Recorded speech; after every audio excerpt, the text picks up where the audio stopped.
Oke, halo teman-teman semua. Nah, di video kali ini kita bakal bahas tentang public speaking untuk bikin video gitu ya. Nah, kalau ngomongin public speaking nih, kadang banyak orang yang sebelum mulai gitu ya udah punya pikirannya sendiri gitu. Udah banyak mitos-mitos di mana orang ngerasa public speaking itu susah gitu ya. Dan sekarang kita bakal bongkar gitu. Kita bakal bahas mitos apa aja sih tentang public speaking yang mungkin kamu ngalamin juga gitu loh.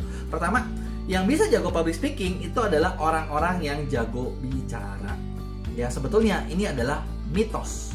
Kenapa? Karena yang namanya skill, jago bicara, jago ngomong, itu bisa dipelajari gitu. Saya belajar banyak tentang public speaking. Saya dulu bukan orang yang bisa ngomong.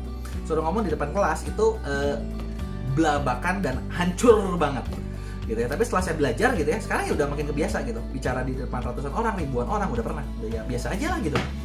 Seperti itu. Terus kedua, untuk orang bisa jago public speaking, orang itu harus punya latar belakang pendidikan yang tinggi gitu ya. Nah, ini juga sebenarnya mitos yang salah tentang public speaking. Kenapa? Karena gini teman-teman, ketika teman-teman punya pendidikan tinggi, kadang kita biasa kepancing buat ngomong dengan bahasa-bahasa yang kesannya tinggi gitu. Nah, dan bahasa tinggi ya mungkin menarik sih untuk beberapa orang yang tinggi juga. Tapi jangan salah loh, viewers Anda itu nggak semuanya punya pendidikan tinggi. Market kamu belum tentu semuanya pinter. Jadi daripada pakai bahasa tinggi, sebenarnya pakailah bahasa-bahasa sesederhana mungkin.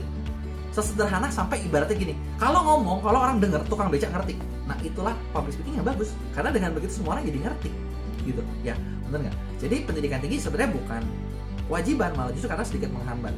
Terus buat belajar public speaking juga gitu ya, orang yang public speakernya bagus itu adalah orang-orang yang punya suara yang bagus. Nah ini juga mitos. Karena sebenarnya gini, untuk kita kan bukan nyanyi ya, public speaking itu kan ngomong. Apalagi cuma di video, teman-teman nggak nyanyi loh, teman-teman menceritakan sesuatu. Dan ketika teman-teman menceritakan, suaranya meskipun nggak bagus juga nggak apa-apa kok. Gitu. Banyak kok orang yang misalnya tertarik meskipun suaranya biasa aja, karena kan yang penting isinya, gimana teman-teman menampilkan ekspresifnya. Gitu. Terus buat public speaking juga dibutuhkan pengalaman. Jadi harus udah jago gitu loh, baru bisa nih bikin video. Ya sekarang gini, teman-teman mau belajar nih, mulai bikin public speaking di TikTok gitu ya, bikin video, terus harus jago dulu ya. Terus teman-teman kapan mulainya? Jadi yang benar adalah teman-teman mulai dulu, belajar dulu, meski baru nanti jadi jago seperti itu, gitu ya. Dan mitos berikutnya adalah nggak semua orang bisa di public speaking gitu, nggak semua orang bisa bikin video. Itu salah. Sebenarnya semua orang bisa bikin video. Tinggal pertanyaannya mau belajar nggak? Gitu. Nah kalau mau belajar pasti bakal bisa juga. Gitu. Dan kabar baiknya buat teman-teman semua adalah faktanya semua orang bisa jadi public speaker. Semua orang bakal bisa jadi bikin video. Semua orang bakal bisa jadi terkenal. Yang saya bilang bisa jadi seleb-talk. Semua orang bisa kalau teman-teman mau. Nah persiapannya apa aja sih sebelum misalnya teman-teman mulai yang namanya public speakernya gitu ya, atau sebelum tag gitu ya. Kalau di TikTok kan kita tag dulu nih, belum ngomongin live, belum ngomongin public speaking yang nantinya lebih bagus gitu loh di depan. Gitu ya. Pasti pertama adalah hindari perdebatan. Karena kenapa? Dari pengalaman nih teman-teman, kalau teman-teman mau nge-tag atau teman-teman nanti ngomong di panggung ya, satu kali nanti someday mungkin teman-teman dipanggil yang untuk misi di seminar, di kuliah, dimanapun, atau mungkin nanti teman-teman bikin live gitu ya.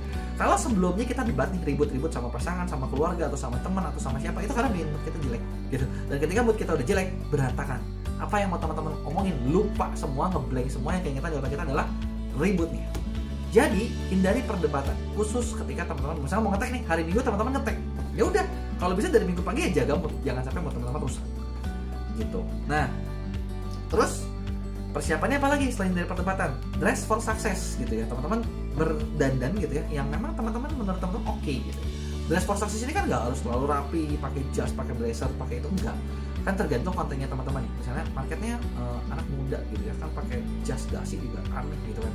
Ya udah ya teman-teman, baju teman-teman menurut teman-teman nyaman, bikin teman-teman pede, teman-teman lihat di kaca, wih gue udah ganteng, gue udah cantik, ya udah, it's okay. Itu sudah siap teman-teman buat tag gitu ya. Nah, terus sambil lihat juga penampilan, misalnya rambutnya kayak gimana, ininya kayak gimana. Udah oke belum nih? Kalau udah oke, udah dandan oke ya, siap. Go, maju. Nah, terus di mindset kita, di pikiran kita, kita perlu tanamin gini. Kalau kita public speaking ini bukan sesuatu yang berat, bukan sesuatu yang susah banget. Kita cuma mau ngobrol, kita cuma mau cerita, kita cuma mau sharing. Teman-teman kan pasti punya nih pengalaman ngobrol sama teman, cerita sama teman. Ya udah, sesimpel itu. Anggap aja kita ngomong sama HP cuma sama satu teman dekat. Anggap kita lagi video callan sama satu orang. Jangan teman-teman pikirin video teman-teman bakal dilihat banyak orang. Nanti kalau orang gue lihat gue gini gimana, gue gitu gimana, gak usah dipikirin. Gitu. mindset kita cuma mau ngobrol, kita cuma cerita, kita mau sharing, that's it, cukup itu doang gitu yang dipikirin. Nah terus yang harus dilakuin apa sih gitu ketika teman-teman mau bikin public speaking? Kan kita udah persiapan nih, kita udah mikir mindsetnya udah oke gitu ya, kita udah hindari perdebatan, udah dandan, mindsetnya udah oke gitu kan ya. Pasti kita udah siapin materi juga kan, teman-teman mau ngetek apa nih, oh udah punya nih temanya, mau ngomong ini udah dipikirin gitu kan ya. Pede aja gitu, enjoy aja, kita udah punya materinya, kita udah punya persiapan semuanya. Misalnya teman-teman mau live gitu ya, live juga persiapin materi, jangan sampai live tanpa materi. Live tanpa materi itu susah teman-teman ya, karena kalau orang nggak ada yang nanya gimana, kan live must go on gitu. Masa lagi nge-live orang 15-20 ngeliatin terus teman-teman gitu, oke guys, gue nggak tahu ngomong apa ya, gimana ya, ada yang mau ditanya nggak ada, iya lu nanya dong gitu, gue bingung ya kan, nggak mungkin gitu, bener nggak ya? Kecuali kalau teman-teman ya seorang gadis cantik seksi yang cuma pakai baju seksi doang, nanti cowok-cowok pada ngerubutin, wah cantik segala macam, tinggal balas. Tapi kalau teman bukan seperti itu, teman perlu persiapkan materi. Nah yang harus dilakuin pertama adalah jadilah original. Jadi gini, setiap orang ketika misalnya ngomongin public speaking, ngomongin video, pasti biasanya suka punya satu orang favorit gitu. Jadi kayak, gue suka nih gaya ngomongnya dia, gue suka nih gaya dia videonya, gaya take-nya gitu ya. Nah meskipun teman-teman suka, jadilah original gitu. Teman-teman bukan orang itu, teman-teman gak usah nyamain sama persis dengan dia gitu. Jadi kalau teman-teman kan bukan misalnya gini ya, salah satu kreator video yang saya suka adalah, saya suka JCT, saya suka Next Daily gitu, terus saya suka juga Prince EA gitu ya. Tapi saya bukan mereka gitu, saya nggak akan pernah mencoba gaya saya buat ngomong seperti mereka gitu. Mereka ya mereka, gaya gue ya gaya gue. Dari dulu gaya gue seperti ini gitu.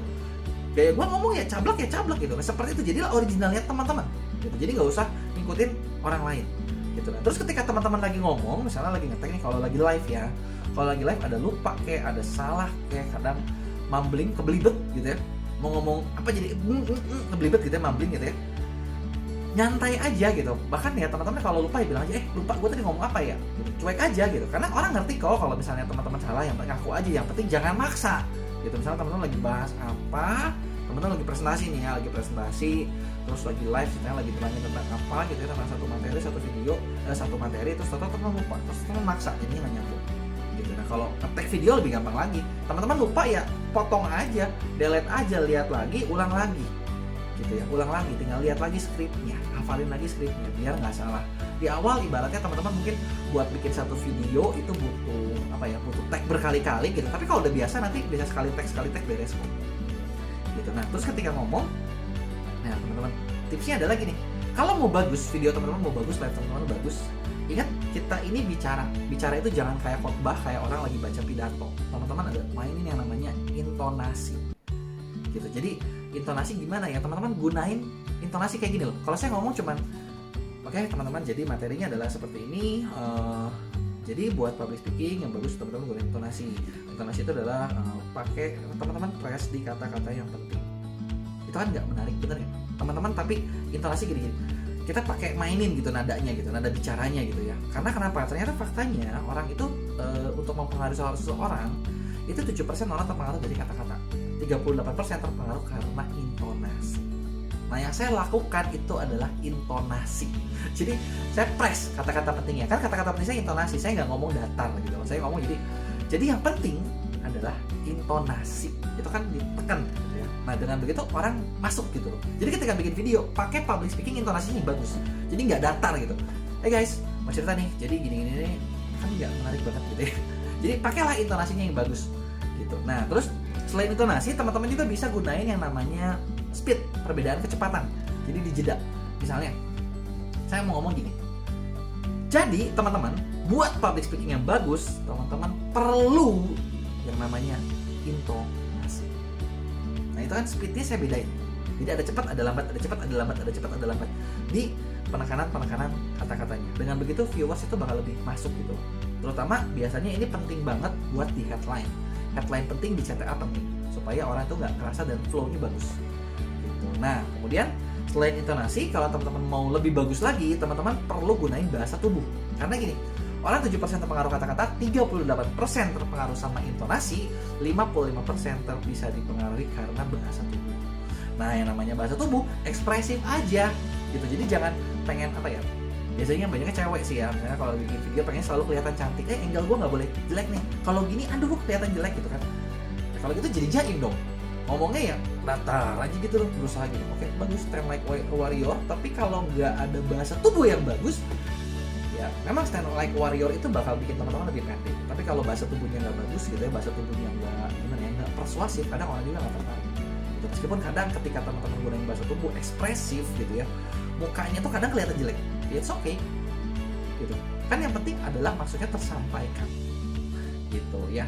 Oke, jadi itu beberapa tips dari public speaking.